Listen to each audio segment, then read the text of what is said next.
Are you fed up of feeling like you're posting into the void? Do you feel like giving up because no one is interacting with your content? If this is you, then keep watching because I'm about to give you my top tips on how you can boost your social media engagement organically and ethically. Stay tuned.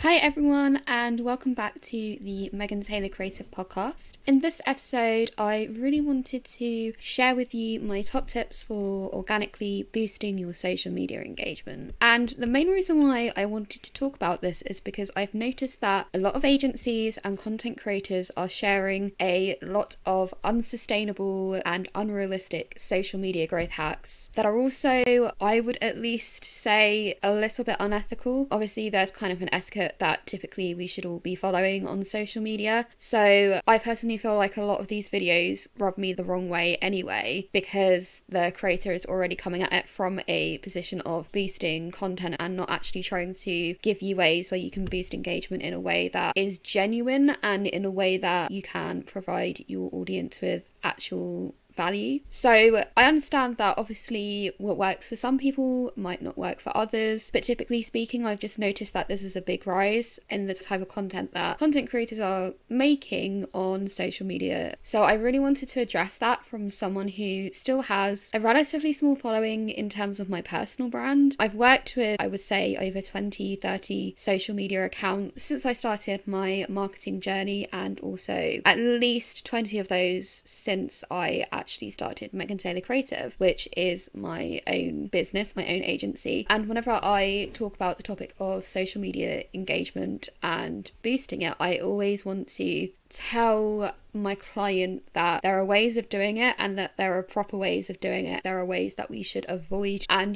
some people listen and some people don't, but generally speaking, I think that my clients understand the best engagement is organic engagement that we've driven ourselves through really interesting content. With that in mind, I really wanted to talk about how to boost your organic social media engagement in a way that's ethical, sustainable, and that still harvests quick growth, because at the end of the day, it can be really demoralizing when we're sitting down and we're looking at the likes, comments and shares and general reach that we're getting, and it's really disheartening when we're putting all of this time and effort into content creation and no one's interacting with it. So there are ways that you can do this, and there are ways that you can do this properly. So if that sounds like something you'd be interested in, then keep on watching.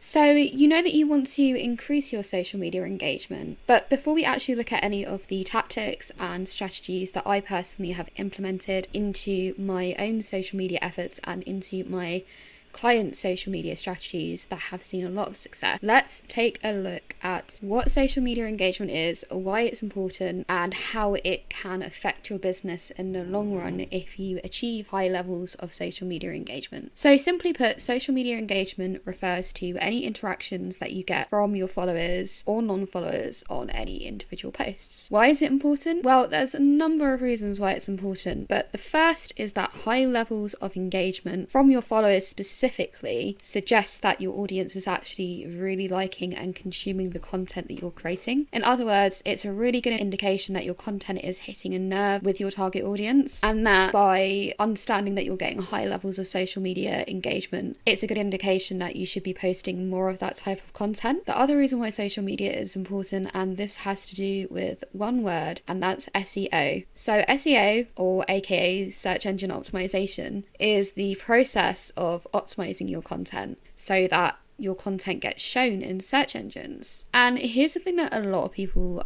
seem to forget, and I see it time and time again, and that is that the majority of the social media platforms we see and we use as businesses are search engines. So YouTube, Instagram, TikTok, Pinterest, a lot of people are using those as search engines to find new content. Some of those platforms were built specifically as a search engine. So Pinterest is a very good example, and YouTube, obviously YouTube is owned by Google, which is one of the biggest search engines in the world, and that has a very similar use to the original Google. So we as users will go into YouTube, type in a search phrase, and there'll be demand around specific keywords, and creators will try to create content around keywords that they know that their target audience is searching for, and there's ways of optimizing your content on page and just how you actually format your content and present your content to ensure that people are actually clicking on it. TikTok, on the other hand, is a good case in point where over time a good portion of its users have actually started using TikTok like a search engine. So I feel like originally TikTok was more of a exploratory platform where, you know, you go on it and you go on your For You page or your following page and you'd be able to be introduced to new content naturally through the algorithm. But nowadays there's a lot of data that shows that users are specifically typing in keywords to find new content, find new products as well. It's interesting how social media platforms have evolved over time, but generally speaking, we want to look at social media platforms through this lens because it will really help us to optimize our content moving forward. And then there's also another aspect of how SEO and social media work together, and that's actually how social media and our organic reach and our engagement actually impacts the Google search rankings on our websites. How does this work? Well, the higher that your social media engagement is, the more that this will suggest to Google that you are an authority in your industry, and thus your content should be considered when deciding what to push out for specific queries. In other words, your engagement on social media is actually kind of a ranking factor. It's not as obviously important as other ranking factors that are out there, but it's still something that Google considers and can actually look at, and YouTube does the same. If you go on, I think it's Keywords Everywhere, one of the things that it will show you in terms of the data that it provides is, I think, how many likes and shares on social media as an individual video has. So that's a really fascinating insight into how Google analyzes your content for authority, and obviously authority is a big part for achieving high search rankings and getting people to go to your website in the first place.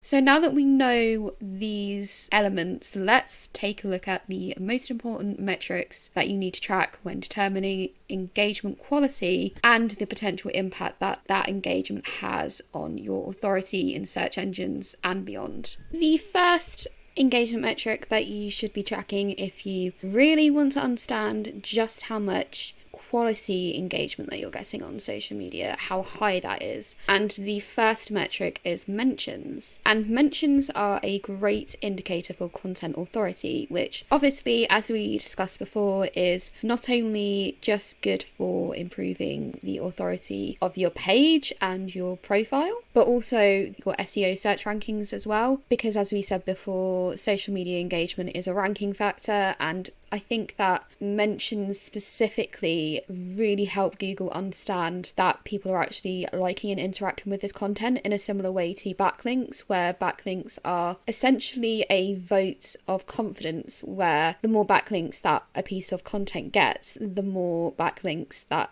Google will actually start to understand the quality of their content, because it's gotten a lot of approval. And obviously if other people have liked it, then people that haven't seen that content before will like it as well. So that's kind of how mentions works, at least the best way that I can explain how it works. So it's really important to make sure that you're creating shareable content and make sure that you're encouraging your users and your followers. You want to make sure that you're encouraging your followers to actually tag you so that you can increase your mentions, and especially when they're sharing your content onto their feed too, that's really, really powerful. The second is profile visits. So obviously it's good that someone actually likes and comments on your content, but how engaged are they with your brand really? And one good indicator for this is profile visits. Profile visits essentially just help you identify whether or not your messaging is working in a way, especially for things like promotional posts. I personally check my profile visits when there's a purposeful CTA in that post, in the caption, or if it is actually just a straight up promotional post, then I will always check the profile visits. And if it's high, then I know that my messaging is right. And with that, you also want to make sure that you're getting the comparable click-through rate as well, because this is where also checking profile visits visits is great too, because if you're getting profile visits but no one's actually clicking on your website or on whatever it is that you are promoting, whether that be a YouTube channel, a newsletter, then that's a good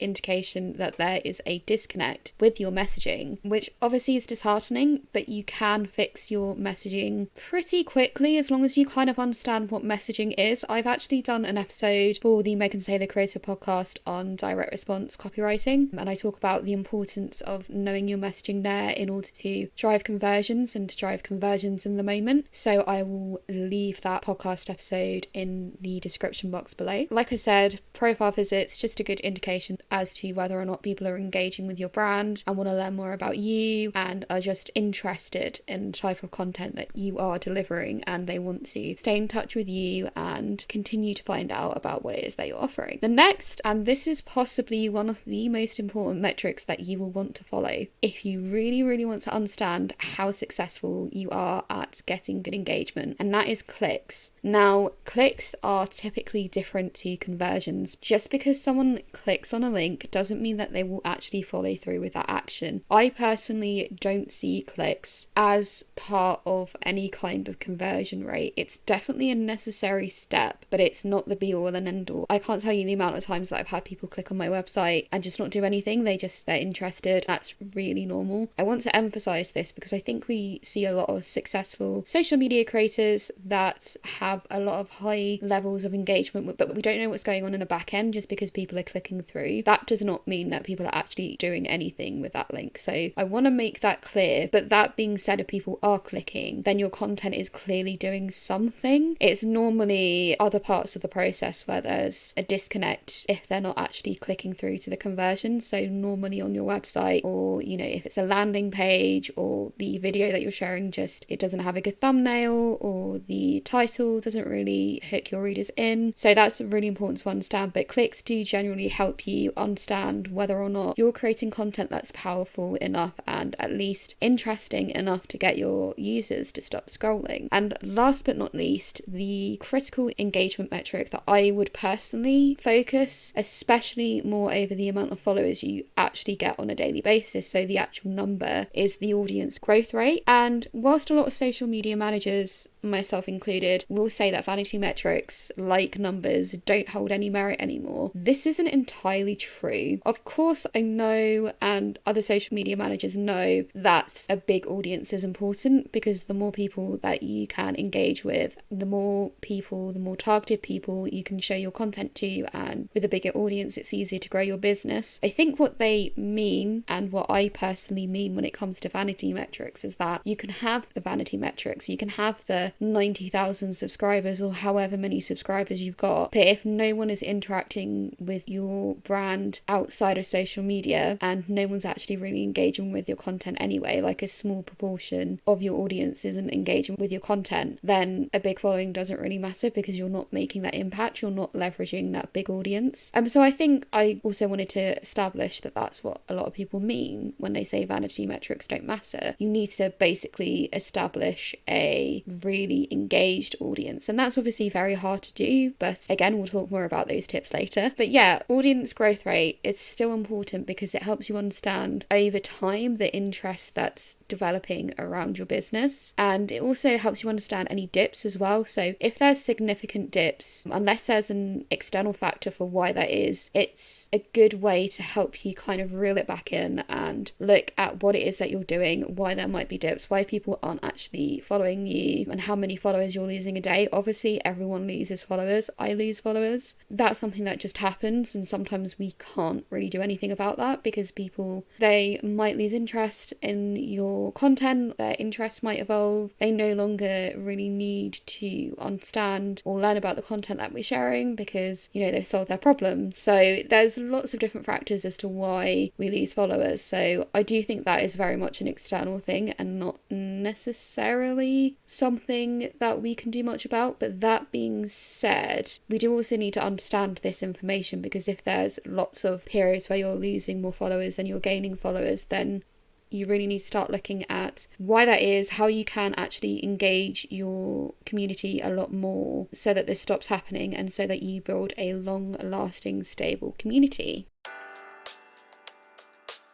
So now that we know what social media engagement is, why it's important, and how to track our progress, let's take a look at what you've all been waiting for, and let's talk about my top tactics to actually grow your organic social media engagement. And the first is to follow other smaller to medium-sized accounts and engage with their content. And as business owners, we really need to remember that social media platforms are just that, they're social media platforms. So these platforms want their users to engage with each other, and we need to do the same. That said, you obviously don't want to be spending hours and hours engaging with accounts that A, have no kind of direct correlation between you and what it is that you do. So in other words, they aren't really that relevant to your niche, or they're not actually someone who you would consider a target audience. So someone who would you consider to be in your target audience. So instead, you want to be really strategic with your approach. And that's why it's important to focus on small to medium-sized accounts within your niche or that are similar to your niche, and then engage with them. And getting started engaging with other social media accounts can be quite daunting because there's lots of different ways that you can approach this. And whilst an actual engagement strategy in this sense warrants a whole video of its own, I will give you a few tips so that you can start using this tactic today. And the first way that I would approach engagement and engaging with other accounts is to answer unanswered questions from followers. A lot of the bigger creators, they obviously have a lot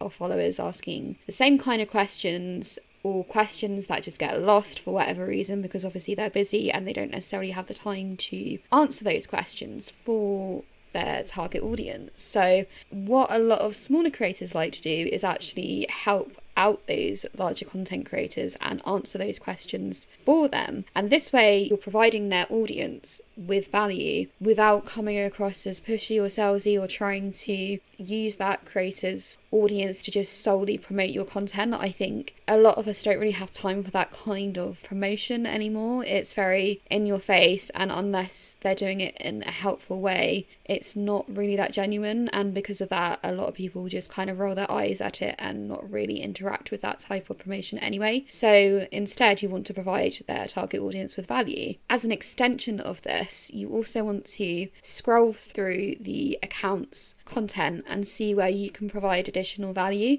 I personally do this a lot on LinkedIn because I feel like LinkedIn is a natural place for conversation, especially when it comes to content marketing and content strategy in general. A lot of the content creators over there really focus on community building content anyway, and they want to hear from their followers. So this is especially true. You should be especially doing this if it's a type of content where the creator has actually gone out of their way to ask for engagement. The other way that you can start engaging in a natural way that actually provides value and is really interesting is to share your personal experience or to give your opinion on a post or topic. So with personal experience, I do this a lot again on LinkedIn. I talk about my experience just running a business and also how I found kind of integrating certain processes into my day-to-day life. And the same goes to industry trends. If I see any industry trends that pretty much everyone in my network is commenting on, I will take note of that and I will share someone else's post normally and add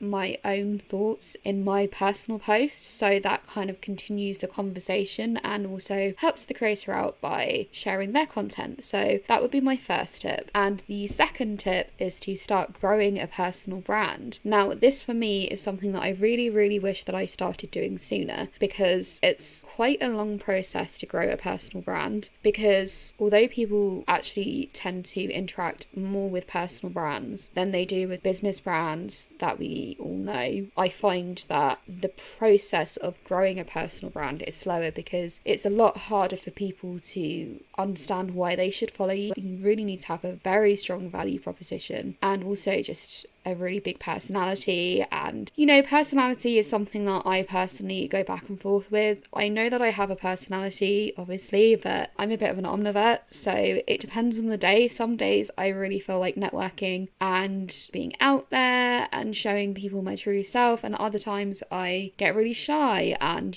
I kind of get stage fright in that sense, and I don't really want to be posting content, and I especially don't want to be commenting on other people's content because I'm afraid that they'll either either disagree with me, which is fine, but when you're feeling anxious, it's a bit scary, or I just don't want to be rejected. So that's a really big hurdle of growing a personal brand. You are putting yourself out there. But platforms like LinkedIn, where the level of connections that you have on your own personal profile is so important to the content that gets shown in your network's feeds. For example, if someone is a first degree connection in your network, they are more likely to see one of your posts because of that connection. Whereas a second degree connection, which is someone who knows other people in your network, but you are not actually directly connected to them, they might see your content, especially if your connections share it, which is why sharing is so important. But the chances are dramatically decreased, especially if the piece of content that you posted does not get any engagement. So building a personal brand that people trust and like and want to engage with is a really big way to kind of overcome a lot of those obstacles, because people will already see your content in their feed and go, oh, I like that person, they're familiar with you, they want to engage with you. There's no kind of weird barrier of acting as this big entity of a business that you've created. You are just a person who wants to share content, and that's a lot more familiar to us and easier for us to engage with than a lot of the other bigger brands that we see on social media. My next tip is to follow trends, and trends have obviously played a huge role in social media and its culture since day one, and trends have been especially prevalent and important with the rise of TikTok and Instagram Reels, because it is what a lot of content is based around and how the culture has been formed over there. So with this in mind, as businesses, it's really important that we recognise this and leverage trends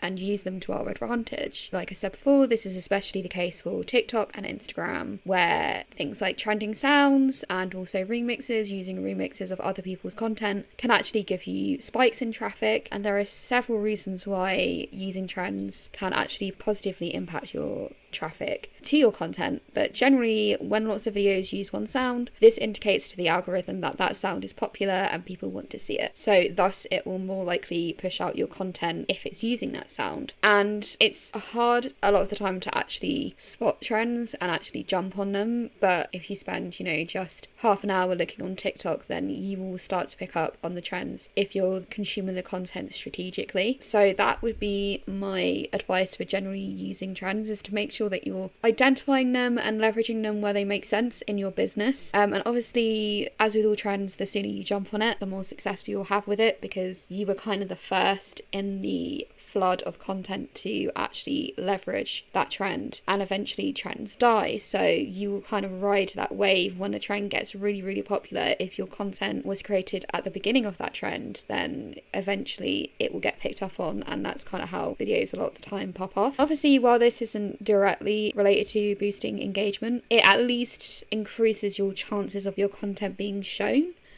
And the more people that see it, the more people will obviously hopefully interact with it if the quality of the content is good. And the last tip that I have for you is to use new features as soon as they're released. So this is going to be quite a quick tip, but it's still really important because social media platforms are forever changing, algorithms are changing all the time, and new features are changing. Some old features are getting removed while new ones are being implemented, or the new ones are actually kind of a mesh of old ones, but they're still like a bit of a learning curve that us as content creators need to go through in order to actually understand how to use those features. That can be really confusing for us, but the one thing that we can be in control of in terms of how many views we get and things like that when there's ever a change in a platform that we're using is to actually start using new features as soon as they're released. And again, it's a really another quick tip, but it's something to really bear in mind if you want to take a platform seriously. And essentially, if you use a feature as soon as it is available to you, then the algorithm will notice that and they will understand that you're an engaged user, you're really using the platform, you're interested in it. And in return, most social media platforms will prioritize your content if they can see that you're engaging with the new features, which will obviously increase your exposure. And that's something to really bear in mind. It's a really simple tip a lot of social media managers don't use and don't take into consideration. That's it. That's everything I have for you for this episode. To summarise, the steps that you can take to actually increase your social media management organically and ethically. The first one is to follow smaller to medium-sized accounts in your niche and engage with them. The second is to start growing a personal brand. The third is to follow trends. And then the fourth is to use new features on a social media platform as soon as they're released. And if you need help achieving any of this that I've spoken about today, if you just want a little bit of expert advice, or you don't have the time to do a lot of the work that you need to put in if you want to see an increase in your organic social media management, and you just want the reassurance that your accounts are always being taken care of, then please get in touch with Megan Taylor Creative. We're a full service content marketing and social media management agency that delivers creative solutions for creatively minded entrepreneurs who want to make a difference in their niche with unique content. And as always, I'll leave all the information below on how you can get started with us. And as always, if you like this video, please subscribe to get notified when we release a new video, and I'll speak to you next week. Thanks so much for listening. Bye.